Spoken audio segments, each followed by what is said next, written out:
Hello मेरे प्यारे दोस्तों, स्वागत है आप सभी का आज के हमारे इस वीडियो में। आज हम लोग देखेंगे समांतर श्रेणी का प्रश्नावली 5.2 में क्वेश्चन नंबर 14 को। इसके पहले की जितने भी क्वेश्चन है उसे हमने सॉल्व कर लिया है और आज हम लोग प्रश्न 14 को सॉल्व करेंगे।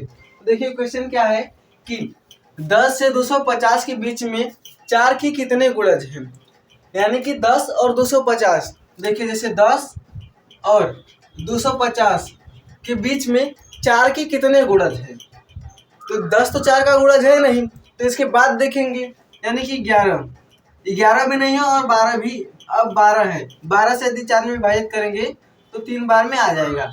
और यहाँ पर देखिए तो जो 250 वो भी 4 से विभाजित नहीं होगा, दशमलव में आएगा। हमें पूर्ण 4 के गुणज कितने हैं हमें वो बताना है, तो दशमलव में तो जाना नहीं चाहिए।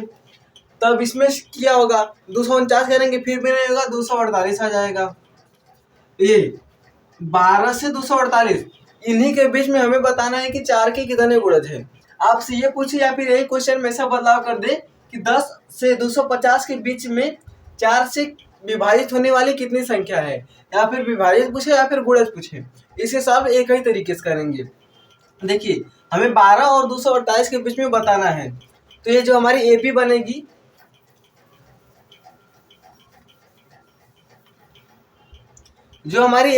वो क्या रहेगी, पहले 12 रहेगी, इसका प्रथम पद 12 और अंतिम पद क्या है 248, ये इसका अंतिम पद हो गया। लेकिन हमें सारवंतर निकालने के लिए प्रथम पद, द्वितीय पद, तृतीय पद चाहिए, तो इसके बाद लिखेंगे। यदि इसके बाद लिखें तो 12 के बाद क्या 13 होगा जो 4 से विभाजित होगा, या फिर 4 का गुणज होगा 13 नहीं होगा। तो उसके लिए क्या करते हैं कि जो प्रथम पद दिया रहता है उसमें 4 ऐड कर दीजिए। 12 4 16, 16 देखिए विभाजित हो रहा है, उसके बाद 20, 16 4 20 वो विभाजित हो रहा है, तो आप उसमें 4 4 ऐड करते रहेंगे, तो ये 12 हो गया। फिर 12 4 16 20, ऐसे ही इसका अंतिम पद क्या है 248, ये हमारी एपी बन गई। अब इसका प्रथम पद यानी कि ए की वैल्यू,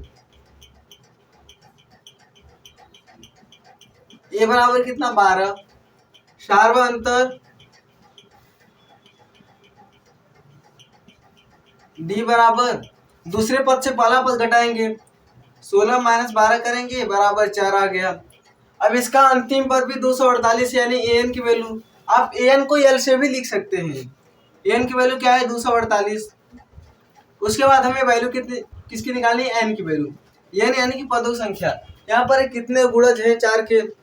अब एनवा पद का सूत्र लगाएंगे, एन बराबर a plus n minus 1 into d. N अंतिम पद क्या है देखिए 248 और ए प्रथम पद 12 प्लस एन की वैल्यू हमें निकालना है, और डी सार्वअंतर कितना है 4।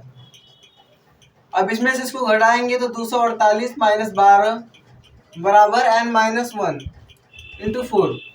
अब जब 248 से 12 हटाएंगे तो 8 से 2 गया 6, 4 1 3, 236, और ये इधर मल्टीप्लाई में इधर आएगा बटे में हो जाएगा बराबर एन माइनस 1।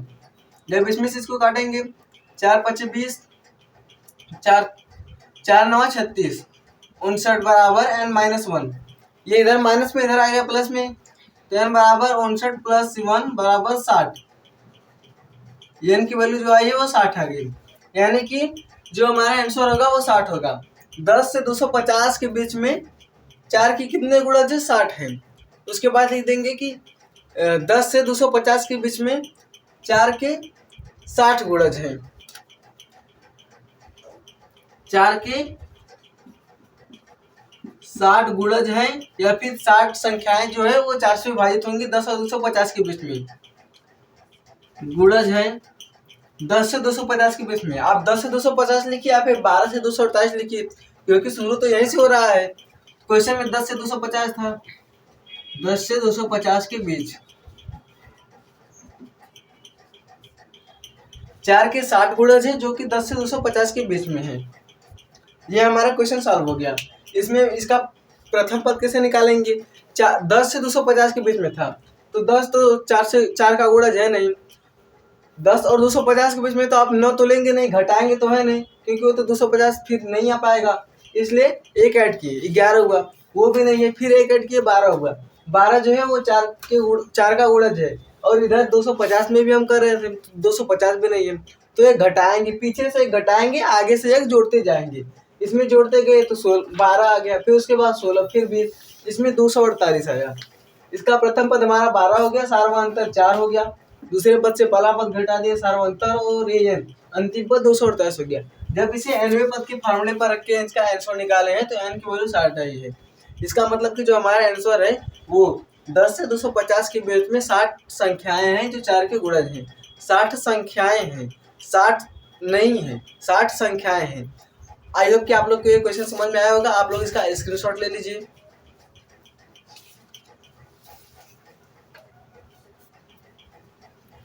इस प्रकार हमारा ये प्रश्न नंबर 14 समाप्त होता है। अब हम आपसे मिलेंगे नेक्स्ट वीडियो में, प्रश्न नंबर 15 को सॉल्व करेंगे। तब तक के लिए धन्यवाद।